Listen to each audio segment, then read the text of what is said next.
I was confused. And I know that my journey was to be where I was as far as that church. I love my church, right? And so here it is. She's like, I'm so confused. I know I heard you loud and clear. So I followed through and somehow I ended up here. I don't want to think. I may never understand. This part is where I would cry. That my broken heart is a part of your plan. And I know colleagues of mine, they talk about this where it's like, I don't want to believe that my brokenness is part of God's plan. And I don't believe that that's it. I don't believe that our brokenness is part of God's plan. I believe that God takes our brokenness and he makes it a part of the plan. So I don't feel like God is orchestrating brokenness for us, but people are people. We have biological predispositions. We have psychological, social, our environment, things that we don't have control over. And so those things happen to us or happen around us or happen inside of us. For example, diabetes. It's not that God is making diabetes, for us, but some of that is our choices of what we eat, right? And that's why that's affecting us.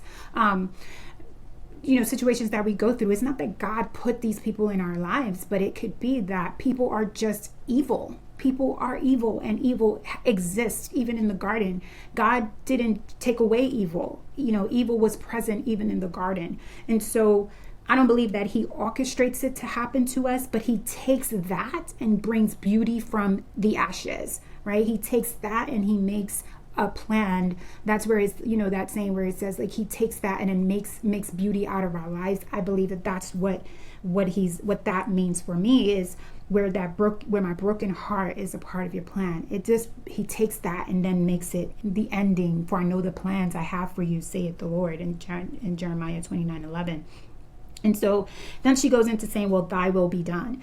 And I talk to my clients about this, that the Garden of Gethsemane, right? Where Jesus was in the garden and he was crying. And if you looked at episode 1, we mentioned this. He was crying and so full of anxiety to where he was sweating blood. And then he said, thy will be done. And so it's sort of like, I don't agree, right? I don't agree with this season. I don't agree with this feeling. I wish I could skip it. I wish I can get out of it. But even in it, I'm going to say, well, your will be done for my life, God. The second verse says, I know you're good, but this don't feel good right now. And some of us need to be that real with God. Like, I know you're good, but this doesn't feel good. And I feel like we have this misunderstanding that we should just not feel the feelings or feel the emotion, or we can't tell God that this doesn't feel good.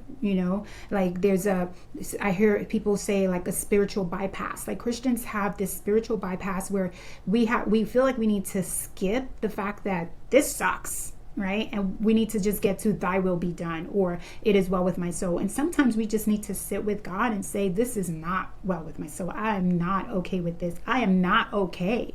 And that's okay.